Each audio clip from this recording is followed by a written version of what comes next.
What's up, guys? Welcome, my eighth housers. Welcome to Urban Alchemistics Tales of the Eighth House, my official eighth house channel. Okay, I'm sitting here listening or watching and listening to Devil May Cry on Netflix. Um, so I want to get out some messages before I forget. um, so yeah, first things first. This would be a quick message, I think. I might include a little impromptu reading in there. So yeah, let's go ahead and get started. Okay, so all right. So you read the title, and so this is a spiritual, like spiritual psychic slash psychic defense tactic um, that you can use. Um, so I'm giving you guys, you know, some jewels and gems. Okay. So check this out. Um, this is bigger than a jewel. This is bigger than a gem. This is actually a precious metal. I'm giving you guys some precious metals right now. Um, so basically, okay.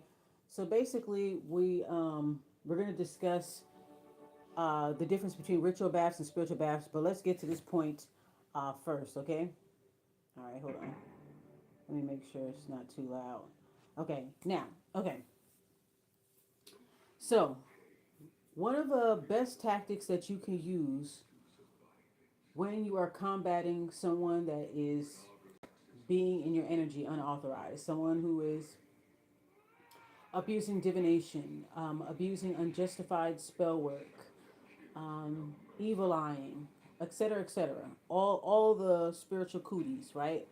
So if you are dealing with that, I want you to use comedy and creativity as a spiritual defense mechanism.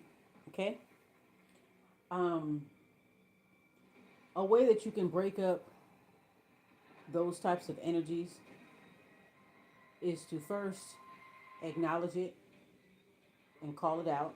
That's the best thing you can do. So never listen to anyone saying that you shouldn't speak up or speak out. They're trying to contain your energy. Now, of course, granted, there is a time to speak and there's a time to pull back, right? But what I'm saying is when there's a time to speak, you do it. And you don't let anybody try to contain your energy, renovate in your energy based off of what they're willing to do or not willing to do. Okay? So, this is what I do. So, I'm showing y'all. Mock their work.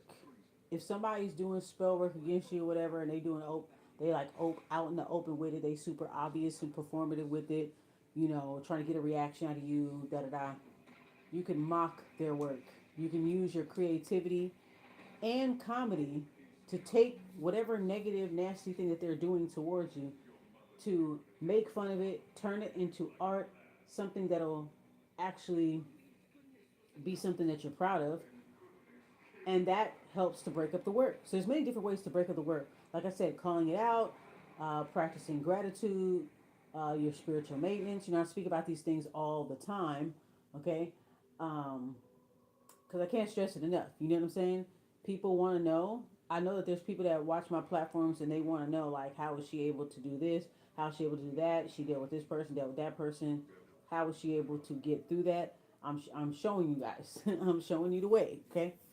Um, so that's what I do. I use comedy. I use creativity. I clap back with my comedy. I clap back with my creativity. I clap back with truth telling. Okay, so truth telling that breaks up the energy. Truth telling, whistleblowing, exposing. Um, you want to do it in moderation, of course, but like always speak up. So that's number one. Taking good care of yourself spiritually, aka your spiritual maintenance, spiritual hygiene, right? And like I said, gratitude, always practicing gratitude, okay? Doing something spontaneous, There's different ways. I have another video about how to switch up your energy, so make sure you guys check out that video. I'll probably leave a link somewhere in the comments or the description. That's another helpful video on how to switch up your energy. Do something that's exhilarating. Um, that puts you in a better timeline. Be unpredictable. Be bold, brazen, unpredictable.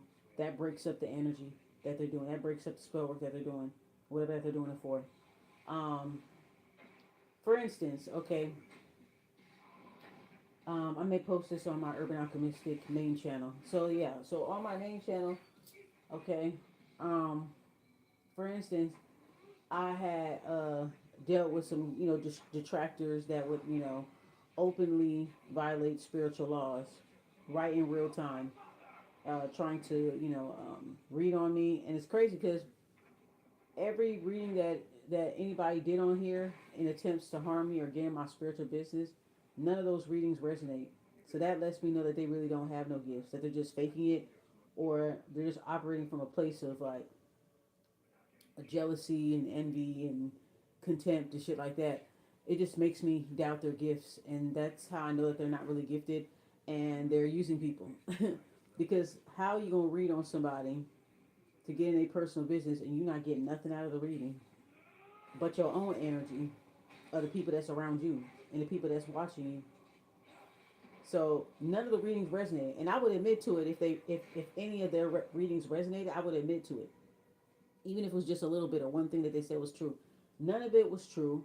None of it came to pass. So, are they really as spiritually gifted as they say they are? They violated spiritual laws in real time, doing unauthorized spiritual inquiry. This is just an example, okay? Reference, okay? They did unauthorized spiritual inquiries, unauthorized spiritual work. We know what I did? I clapped back on my creativity. Example number one, these distractors, right? They openly went on live stream and did a voodoo doll on me. So guess what I did? They was doing rituals. Y'all know who I'm talking about. They was doing rituals all last year. Okay, they were recruiting people to join in on their death rituals and whatever other type of rituals they was doing. But they put me in a jar. They put me in a voodoo doll. All of this was on live stream, and they tried to make it seem like it was a community ritual. So they recruited other people to join in on their little festivities, I guess. And so with them doing that, I alchemized the situation, of course. So what I did was, okay, you gonna put me in a voodoo doll? Okay, all right. So I ended up clapping back with my creativity. So what I did was, I made an AI video of a voodoo doll being burnt. I did another AI video and created a whole new character. And now I'm about to do a whole new series about the voodoo doll, basically a voodoo doll in the hood type shit. I call it Night of the Living Voodoo. So you see how I'm able to create something out of someone trying to do something bad to me, you feel me? That's what I'm talking about. Now the people that do this type of shit, they can never do what I do. They can never come up with what I come up with. They can never do what I do. That's why they fuck with me, right? They can never do what I do. If I was to do that to them, the shit that they did to me, they wouldn't even be alive. But see, that's why when you have power, you have to be responsible. With great power comes what? Responsibility. You have to be responsible. Just because you can don't mean that you should. People that really got real power, true power, they're not super performative, and they're not pretentious either. They'll know when to use it. They just don't go around looking for a battle just because they know how to fight. You know? So that's what I did, y'all. I clapped back with my art, my creativity. When I did then I did a video with me raising up all the voodoo dolls out of the grave and having them run the streets. And I'm like the leader of the group, and they're behind me running the streets. And we're going to the practitioner's house, and we're chasing the bitch out her house. We're going to the practitioner's bedroom, and we're standing there, we're watching her sleep, type shit, you know. So I did that to combat the voodoo doll. That's me mocking the bitch's work. I mocked her work, and none of her shit worked. None of the rituals worked. None of her readings that she caught herself trying to do on me, none of those resonated. Nothing came to pass. Everything she said did not come to pass. It didn't resonate at all. So it's like, yeah, bitches is really faking their gifts out here. I'm just saying, right? That's just what it is. A lot of people be faking their gifts. I can't believe that a person has gifts if they're doing that. If you try to do a reading on me and you're not getting nothing out of it, first of all, you're blocked from getting anything out of it. But it's like nothing didn't hit, not even something in the smallest. You couldn't even, it didn't even resonate. So that's proof that you're reading yourself, right? Um, Another example, uh, the same cult members, I call them the Hindus gate cult.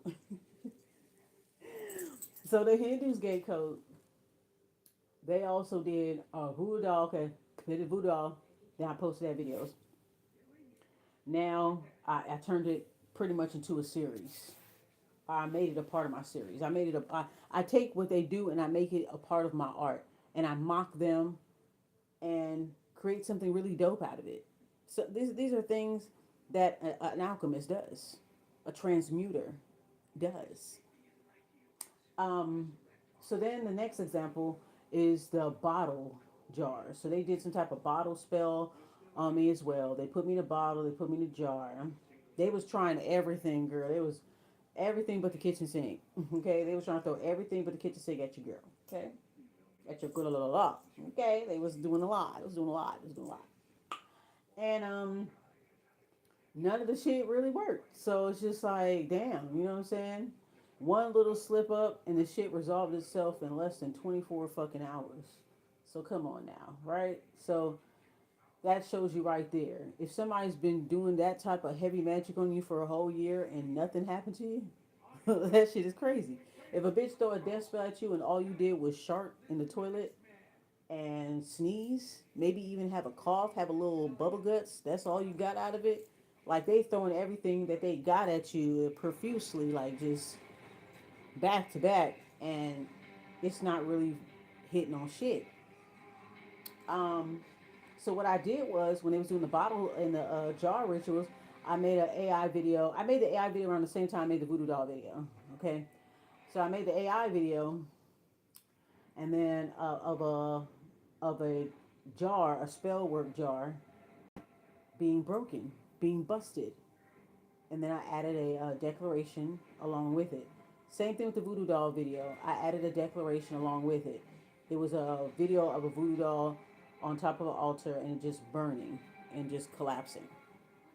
That was my way of mocking her work, mocking her work and counteracting her work. You understand? So that's what I'm saying. Um, I created a series out of the experiences that I had in Tarot Land called Tales of the Eighth House. And Tales of the Eighth House was born July of 2025. Okay, while bitches was busy cyber stalking my channels, false flagging, I was creating, minding my business, doing my little AI series and shit like that, you know. And I took some of the things that I went through on tarot, or some things that I had seen other people go through, and I created a series out of it. Okay, so every time somebody does something to me, I clap back with my creativity, with my comedy. You feel me? And that's what helps. That's what helped. Along, in addition to all the other things that I said in this video that you should do. You know. Um. Let's see. Another example. Okay. Yeah. So I did create Tales of the Eighth House. What else did I create? Um. Let's see. Let's see. I did Night of Living Voodoo. I did the Voodoo Doll one. Okay, I did Tarot Land Pill Call. Demented Hills of Shady Pines, a mental hospital. Because I feel like these bitches is crazy, so I mock them, right? So I made a AI video and a picture of me as a nurse working at a mental hospital called Demented Hills of Shady Pines Mental Hospital for Karmic Readers. So I did that, you know, and it's just funny. Like, I just think it's funny. Anything that, you know, if you are an artist and you are creative, you know what I'm saying. That's a part of art. Art is where you express yourself. It could be dark thoughts, it could be satire, it could be socio political, It's all about making a statement, right? That's what art is, making a statement. Um, that's what it's all about. So when you creatively clap back, you are making a statement. That is your art. Okay. Another thing I want to throw in there too, as well. A lot of these bitches are jealous of your spiritual knowledge and your spiritual maintenance routines. They're very jealous. These people, the person that's jealous of you, it could be people that come from Abrahamic religious backgrounds. So they're heavily indoctrinated in the mind. They also have severe mental illnesses, picking up on transient drifter energy, a very bloated energy, like a, just like a bloated face, bloated body. They kind of resemble like how a body is in rigor mortis when the body gets all bloated and fat before, like that's one of the stages of decomposition where they get all bloated and stuff. Like I'm getting that they look like that. They're literally like the Walking Dead, and they're like bloated. They're like decomposition. I'm picking up on like they're like decomp. They're like that stage of decomposition. I remember taking autopsy class long time ago, many moons ago, at Long Beach City College when I moved back out to California. I went to LBCC at the Carson. Was it the Carson campus? Yeah, it was the Carson campus. I love the Carson campus. I loved it. The Pacific campus looked good, but it was always kind of like ghetto. I liked the Carson campus. But anyway, um, what was I saying? Oh yeah. So yeah, these people could be jealous of your spiritual maintenance routine. You come from a spiritual background. Maybe your culture is intertwined with your spirituality type thing. So you have extensive knowledge in herbs, and you're really deep in your ancestral work. So you have a lot of knowledge, a lot of spiritual knowledge, and they're jealous of it because your spiritual knowledge doesn't. It has like it's kind of like a cognitive dissonance. Like your spiritual knowledge or your way of how you live your life and how you do things is everything that they're against.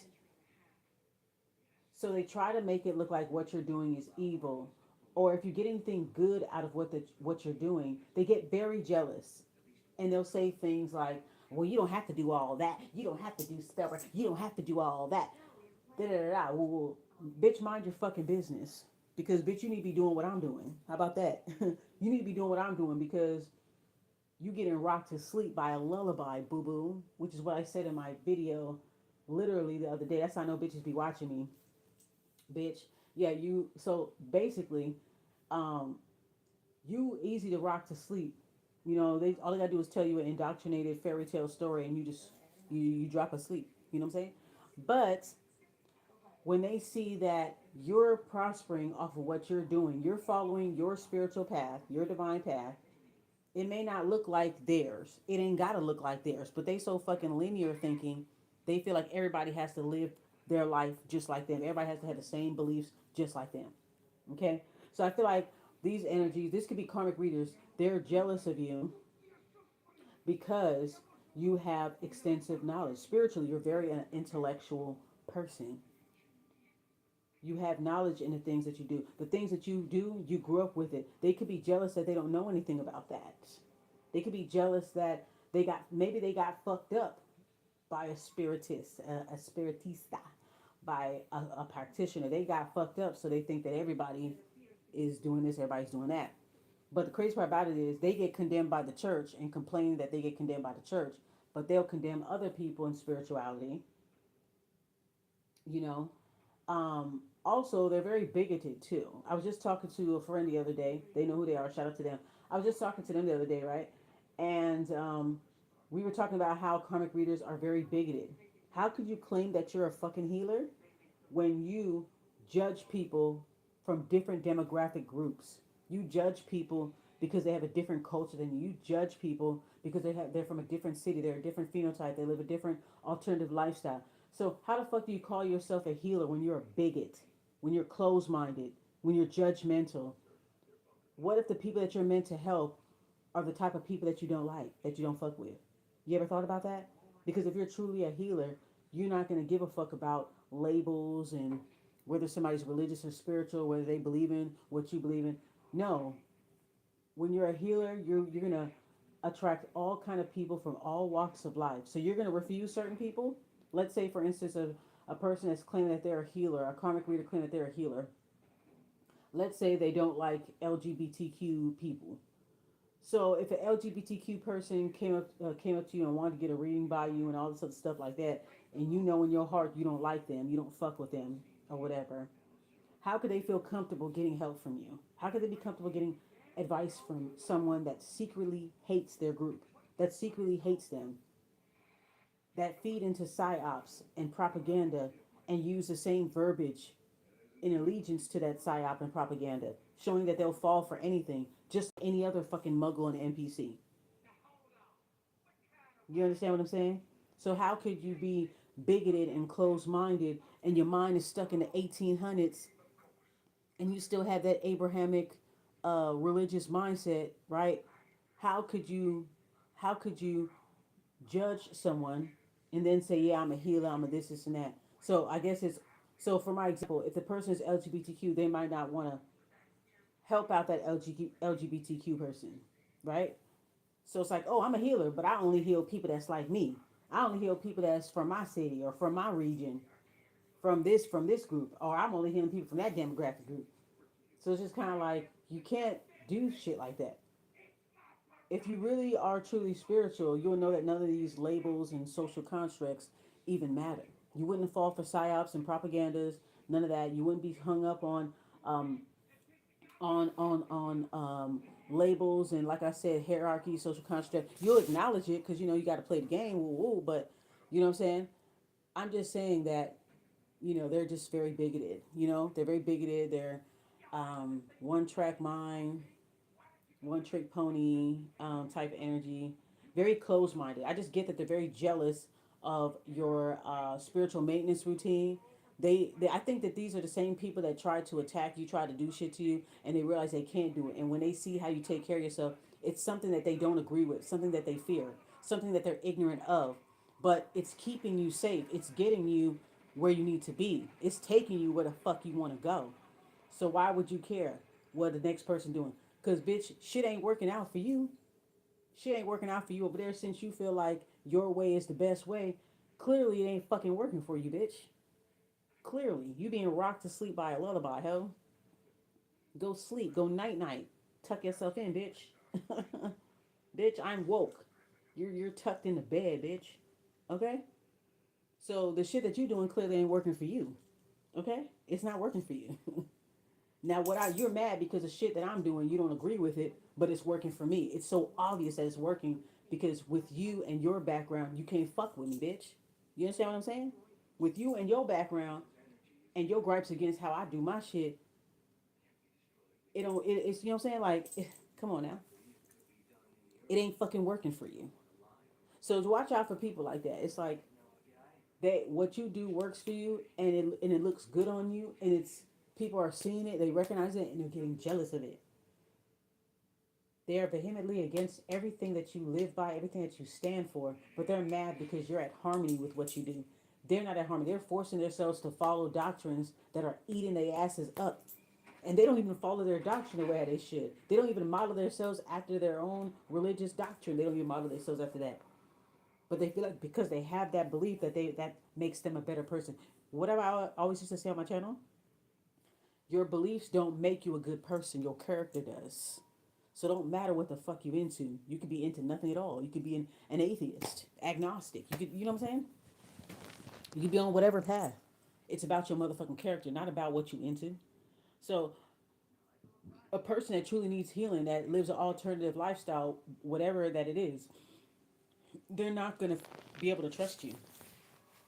If they're listening to you say ignorant comments about this group and that group, if they're witnessing you celebrate and coddle degeneracy, if they're sitting there watching you contradict yourself every fucking week, they're not gonna fucking trust you with your messages, with your help. So if you're going around saying that you're a healer, you're not supposed to discriminate against anyone. You're not supposed to be prejudiced or bigoted against anyone and any living thing. You know, these different beings, angels, demons, they're all extraterrestrials. That's pretty much what you would say is an alien. Just different species of aliens. They liken them to demon angels. So people that have a linear thinking is this bad, this good, and they have to just kind of like very binary thinking. Very binary thinking. Good and bad, light, like that kind of thing. Good, light, good, bad, bad, dark, like that type of thing. So I wouldn't want to get spiritual messages from somebody who is closed-minded, ignorant, closed-minded, loud and wrong, arrogant as fuck, and prejudiced and bigoted. I wouldn't even trust you with my messages. Why would I trust you? Especially if you finger wagging the collective about some shit that your ass need to be fucking doing. Like people, I'm grateful for this Saturn and Aries squaring Venus and Cancer. I'm grateful for it. It's gonna last for a few weeks, I think. Some of these transits last for a few months, I read. But I'm grateful for it because I see people getting called out. I'm starting to see it. I'm starting to see it.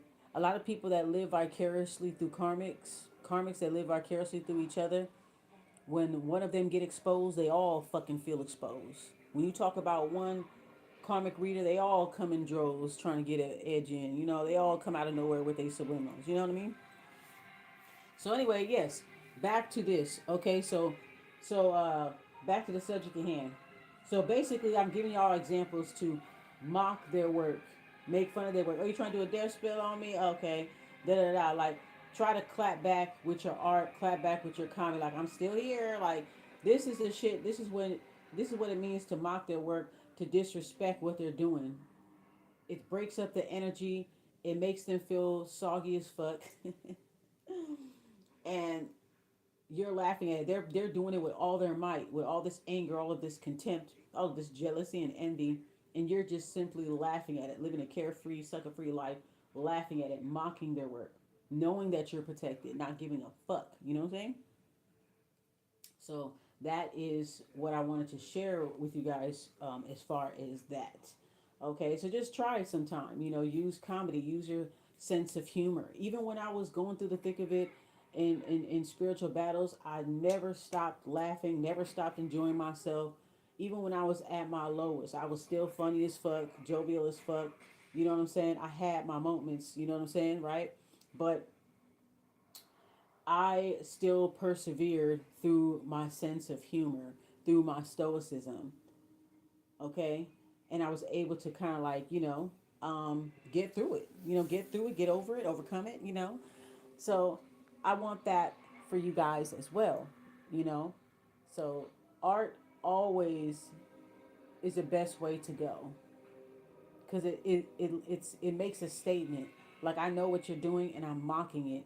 Therefore, it will not work. So mock their work, disrespect their spell work. If they're reading on you, disrespect that. Just mock everything that they're doing because they're a fucking joke. They're a clown. They're a clown. You know what I'm saying? They're a clown. All right. So the next part of the video is the difference between. This will be really quick. The difference between spiritual baths and ritual baths. I was thinking about it today. I was using it interchangeably in my contents. I would say spiritual bath and I would say ritual bath. So basically, the difference between a spiritual bath and a ritual bath is a spiritual bath is just resetting your energy, just taking a spiritual bath, using your herbs and essential oils and whatever that you're into, okay? And you're just taking a bath to clear out your energy, okay? To clear, to cleanse, to purify, okay? Ritual bath, or this is spiritual bath. The spiritual bath can also be to attract things too. A ritual bath is to me um, is a bath that goes along with a ritual. So you're doing a complete full on ritual, and this ritual that you're doing requires a bath. Okay? This can also be you taking a ritual bath before the ritual. Like, you might be doing a ritual. Let's say you're doing a ritual for protection. So you take a spiritual bath for protection, and then you get out of the bathtub, and then you work on your ritual, your fiery wall of protection ritual, for example. So that's what a ritual bath is. The bath is a part of the ritual. Or you could be taking a ritual bath kind of like in a way that the bath is the ritual. It's either a part of the ritual or it is the ritual. Does that make sense? That's, to me, that's the difference between a spiritual bath. Spiritual bath is just a regular spiritual bath that you take into either remove or attract or cleanse or purify, whatever, right? But when you're taking a ritual bath, it's a certain intention for a certain type of ritual, and it involves maybe your ritual that you came up with for yourself, that you create for yourself, comes with a bath. Maybe you do candle work and you take a spiritual bath the same night, and you do your prayers and you do your scripting. That's a whole full on ritual right there. So that bath that you took when you was doing all of that is a ritual bath. So it may include the bath, or the bath is the ritual. Does that make sense? You could take a spiritual, you could take a ritual bath, and it could be for something that is super specific, and then you supplement it with other things. So that's pretty much what I get out of it. So yeah, um, for some people, ritual baths could be a part of like a ceremony. Okay, there's like cultural ceremonies with different, Afro-Indigenous, African groups, indigenous groups, where their ancestral rituals and veneration and stuff requires them bathing. Okay. Now, I remember speaking to my tia that lives in the DMV. I gotta give her a call, see how she doing. Um, uh, shit. Wait a minute. Did I hear from Mother's Day? I think I talked. Yeah, I talked to her on Mother's Day. Yeah, yeah. I talked to her on Mother's Day. Hell yeah, I spoke to her on Mother's Day. Yeah, yeah. I'm gonna call her again. Okay, yeah, yeah. So anyway, I was talking to her, and she was telling me of some culturally specific things that we do in our Afro Indigenous tribe or whatever. Some cultural things that we do to venerate the ancestors. And she was telling me, we have to go to Belize, and we have to go to Honduras, and we have to do these certain things or whatever. So it's like a whole preparation, making offerings, sending money down so that our family down there can set everything up, and then we come and we help to participate in the ceremonies. Now, these ceremonies require a bath. So I remember her telling me that one of the ancestral ceremonies she was picked to do, okay, um, they had told her that she was required to bathe in the beach at 4 a.m. Okay, so she was supposed to bathe in the beach during a full moon at 4 a.m. Now we know that is Cancerian energy all the way. Okay, all right, Marine Kingdom lineage. Okay, over here, right? Um, because she said a full moon, so we know Cancer's ruled by the moon, and then the requirement was to bathe in the waters at the beach. Okay, right? That's Cancer energy, right there. You know what I'm saying? And at 4 a.m., 4, that's the fourth house. The fourth house is what? The Cancer house. So you see how, and it's an ancestral ritual, an ancestral ceremony. You get it? So for our specific ancestral ceremony, she is to tap in with the ancestors, and our ancestors are in the water. Okay? As a Garifuna, our ancestors are in the water. So she has to apparently have to go to the beach during a full moon, when the moon is full, and at 4 a.m. 4 is the number for fourth house for Cancer. That's Cancer energy. Okay, also a fixed energy structure energy. Okay, the Cancer is the home. Cancer rules the home, the breast, the mother, maternal lineage. Do you know where I'm going with this? Right. So I found it interesting. As soon as she said it, she's like, "Yeah, I have to go." They said I have to I have to go to the beach at 4 a.m. I have to bathe in the water in the full moon. I gotta bathe naked in the ocean at 4 a.m. at the beach. I was like, wow, so that's so fascinating. I said, Auntie, I'm like, I know exactly why they want you to do that, because that's to tap into Mama Wata, right? That's to tap into our ancestors that are in the ocean. Why else is she to strip? That's to let go of all material things, to strip, to be at the beach, which is where we do our rituals. A lot of um, I would say Caribbeans, some of the Americas as well, Africa and the Caribbean, and even Southeast Asia. Basically, all the ones that are like on the islands and off the coast. They do a lot of their ancestral veneration rituals by the water. So we're not any different. You know, we do our ancestral rituals and drumming and stuff by the water. You can look it up. You know, you can look up Garifuna spirituality and it'll show you that. You know, these rituals to tap into the ancestors and get guidance from them. It requires some offerings. It requires some drumming, some dancing by the ocean. All of that takes place in the ocean. Food offerings to the ocean, all that. And then what they requested my aunt to do, which was to be naked, to be vulnerable, to bathe in the waters.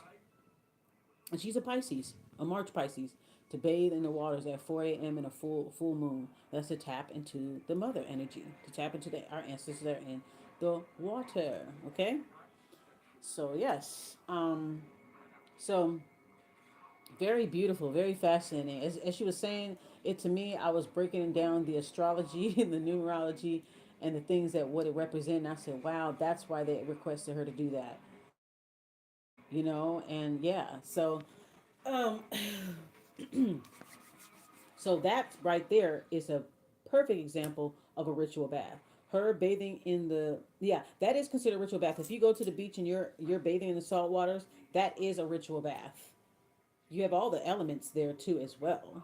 Okay, you have the breeze, that's the air. You have the sand, that's the earth. You have the water. Okay, and if you're there during the daytime, you have the sun. If you have a bonfire, there goes your fire. That's all the elements right there. You know what I'm saying? So that example is a great example of a ritual bath because it's a part of an ancestral ritual. It's a part of like a ancestral veneration ceremony amongst different cultures. It may require a bath. Um, that's considered a ritual bath. What other examples I could use? Oh, Spirit just told me one. This might be my ancestors telling me this one too. Again, um, now in my culture too, we also give our ancestors baths as well. So I would think that is considered a ritual bath. That's a whole thing right there. I don't know all the details about it. For what I do know, it's basically like a reenactment of a physical bath. So you go, you get their clothes, their shoes. You have to get everything, not just t-shirt and pants. You have to get them underwear, socks. If it's a woman, you gotta give her brassiere, her underwear, her socks. If it's a guy, underwear, socks, t-shirt, pants. You got to get the whole outfit, head to toe, even the hat, all the way down to the shoes. And you have to run some water, and then whatever that you're washing them with, you have to wash them. Like it's like a Sometimes they'll come into our family's dreams, our ancestors, and they'll tell us, I need a bath. I need this. I need that. You know what I mean? I need a bath. So yeah, that is. I think that's an example of a ritual bath. Um, but you're giving a bath to the deceased. They may be required to get a bath. Maybe that I don't know. Maybe this bath is to help them, maybe help them move on to a higher plane. I'm assuming it's probably because of that. It's help elevate them, move them to a higher plane, to cleanse them, to purify them. Okay, because people may take a lot of the things that they went through in life into the afterworld. So maybe this bath helps them to elevate themselves when they're venerated, respected, remembered. You know, maybe that might help them get out of their rut. Maybe they're reliving things that happened in their life out there in those worlds, and we're helping to lift them up. So you'll get confirmation like that. You know, they'll come to your dream. They'll tell you this and that. So yeah, that's a good example of a ritual bath. You know, and it's required in certain cultures. When your ancestors require you to do something, you have to do it.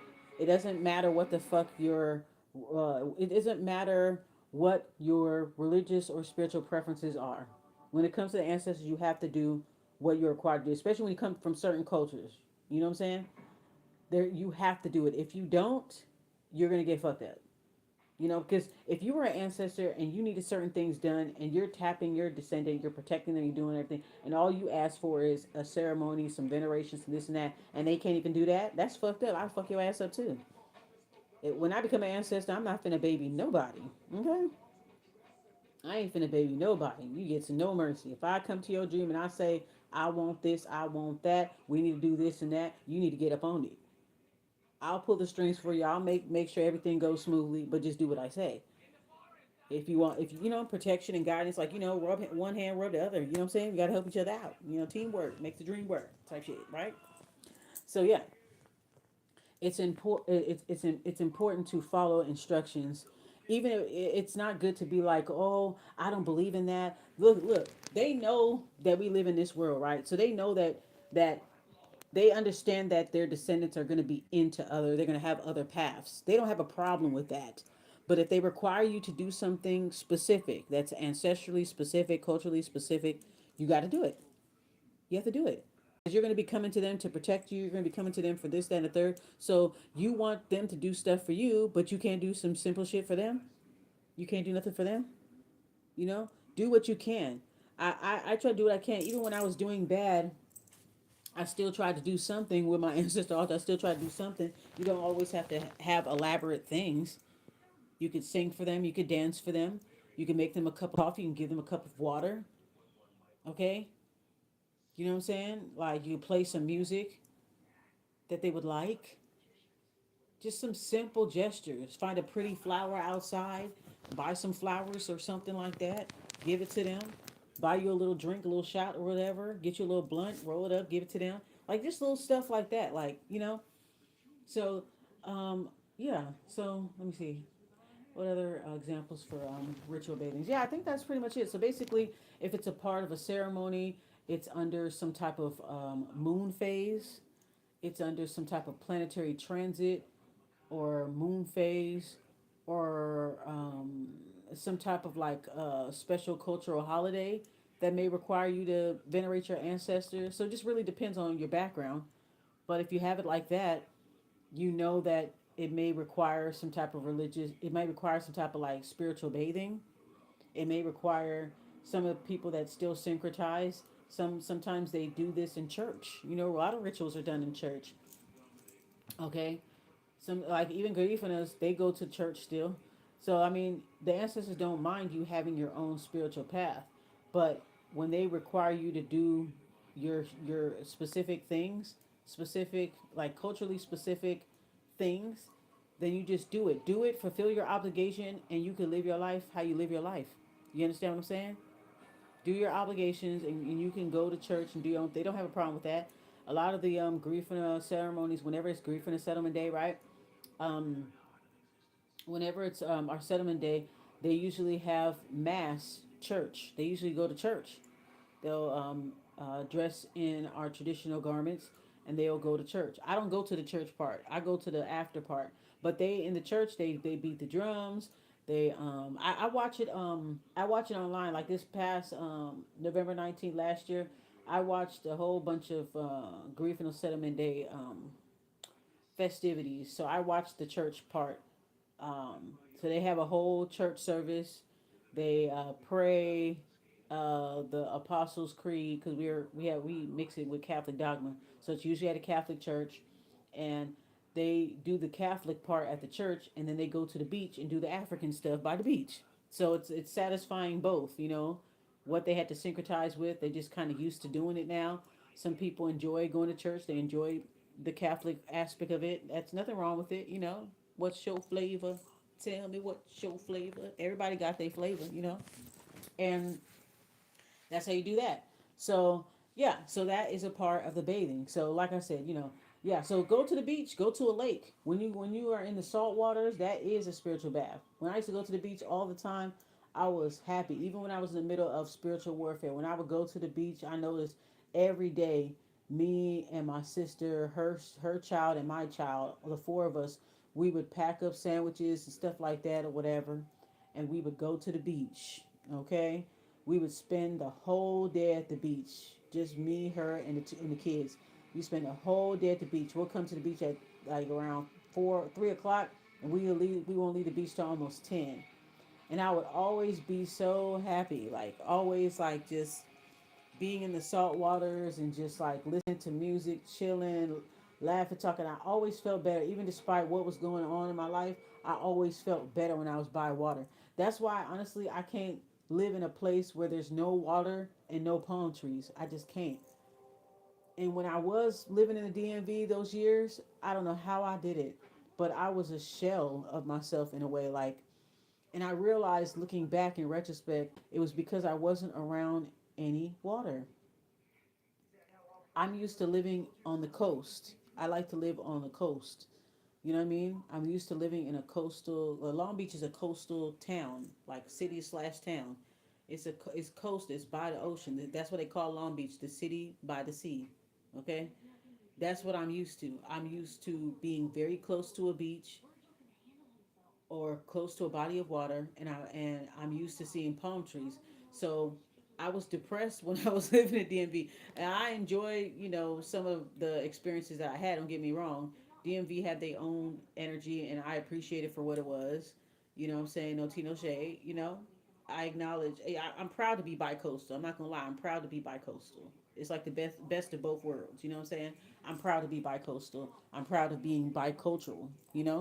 Um, so yeah, um, without water and palm trees, I get very depressed. I remember my dad and my aunts and stuff. They wanted me to stay in Indiana when I went to go visit my dad and my his sisters, his family, everybody in Indiana. They was trying to get me to stay, and I was like, I can't do it. I was like, I can't do the extra coldness, and I just like, ooh, the people out there, they drive crazy, like NASCAR drivers, girl. They be tailgating the fuck out your ass. I was like, damn, I guess I drive too slow for these people in Indianapolis. Goddamn. But but they were trying to get me to stay, and I said, Auntie, I can't do it. I was like, Dad, They said, you can stay, Cash. Da, da, da. I said, I know. I said, but I already know if I move out here, I'm gonna be depressed. And he was like, why? I said, I know it sounds silly, but I need to be around water and palm trees. If I don't see water and palm trees, I just be like, I don't know. I just don't feel comfortable. I just I dealt with it, you know what I'm saying? I'll deal with it, I was underage when I was living in the DMV for the most part. So I had to fall in line. I had to force myself to, adapt. You know what I mean, right? So I needed to have that experience so I could learn how to adapt. So I definitely learned how to adapt. But now I'm grown, of course, and so it's a matter of preference and actually just it's more than a preference. It's actually a mandate for me. That's why when I went to Florida, I loved Florida. I loved Florida. When I went out there to graduate in 2017, y'all, I loved fucking Florida. I was in Tampa Bay. I was in Clearwater, which is a town right outside of Tampa Bay.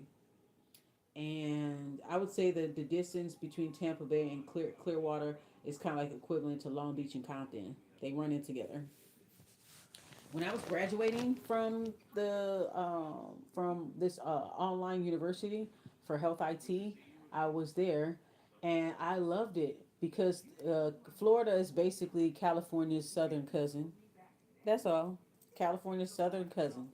Um, they have, their downtown Tampa look just like downtown Long Beach, or downtown LA. It looks, they have palm trees. They have beautiful beaches in Florida, and the water is so pretty and stuff. And so I liked it. I was like, oh, I could definitely hang. I could definitely live out here. I ain't gonna lie. If my daughter was there with me, I would have stayed. If I would have got a job, because they was trying to help me get a job at the call center at my school, just in case if I had issues get finding work for health IT, because they want experience. Even though you went to school and you graduated, they still want some type of experience, right?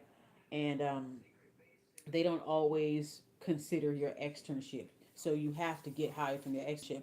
I was one of those that did not. Okay, get hired through the externship, but when I was there, they was trying to offer me a call center position at the school. So I was like, oh, okay, I'll take that. Call center, okay, after school, okay, that sounds cool. I'll definitely take that or whatever, right? So, but the only reason why I didn't stay in Tampa was because it was just me and my sister. It wasn't like I had my daughter with me. Because if I had my daughter with me, I would have stayed. A couple of people offered me a job when I was in Tampa. Okay, so it was my school that offered me a job. This Waffle House that me and my sister was going to while we was there, they offered me a job. They was like, yeah, you should stay. Da, da, da. I'll hire you, girl. Like, da, da, da. They literally offered me a job. Then there was a white Jamaican guy who had a restaurant in downtown Tampa called Jerk Hut. It was a white Jamaican man. And he was like, I want some pretty Belizean girls to work here. He was like, I'll give you the job right now. If you stay, I'm going to give you the job right now. Like, so I got offered three jobs, okay, when I was in Tampa. So I could have stayed in Tampa. I could have stayed in Tampa from, that was 2017. I could have stayed in Tampa. That would have been a huge timeline jump. But I didn't have my daughter with me. But if I had my daughter with me, I would have been like, you know what?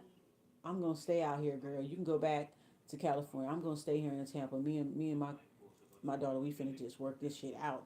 You know what I'm saying? Like, I was staying at a nice little extended stay type of hotel thingy, whatever.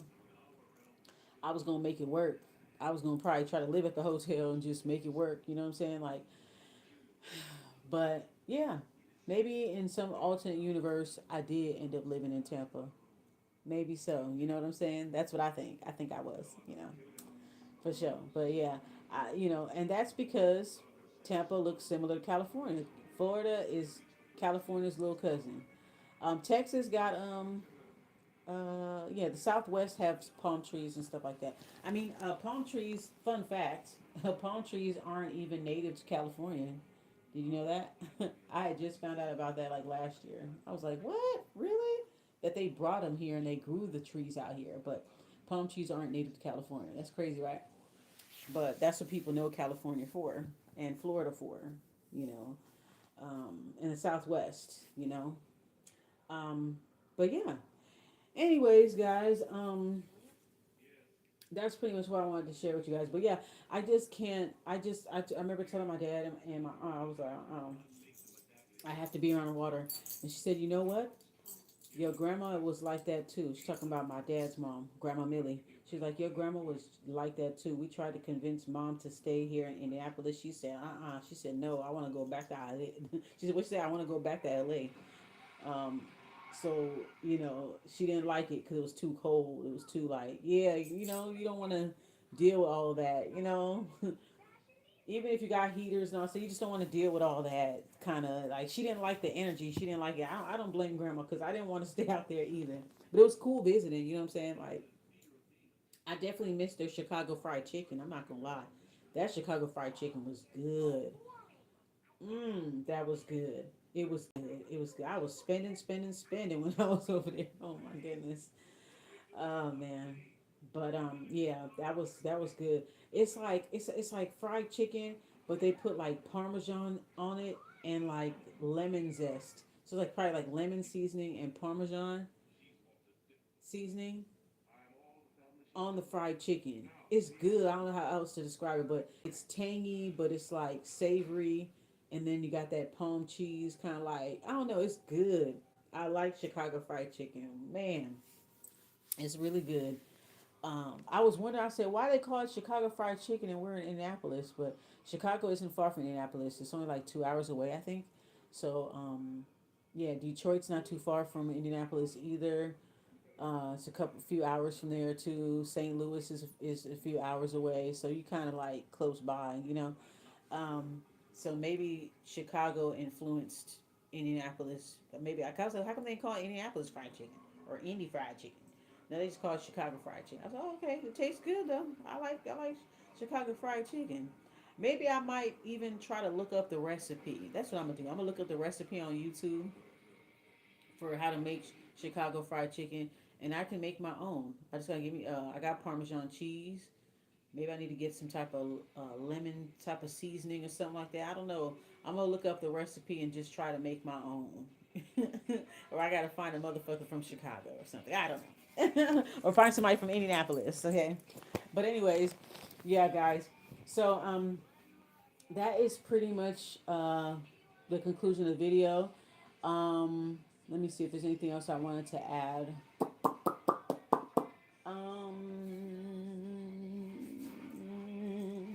Yeah, I don't know. He wasn't good enough. I love the music on Devil May Cry. I be jamming. Down to earth. I used to love me some Avril Lavigne. That was my girl. Me and Avril Lavigne, we the same age, girl. That was my bitch. Complicated. That was my shit, girl. I love me some Avril Lavigne, honey. You couldn't tell me nothing. Anyways, Yeah, I'm gonna finish watch Devil May Cry. I'm gonna get up off this get up off this video, y'all. Goddess of me, goddess of y'all. Bye.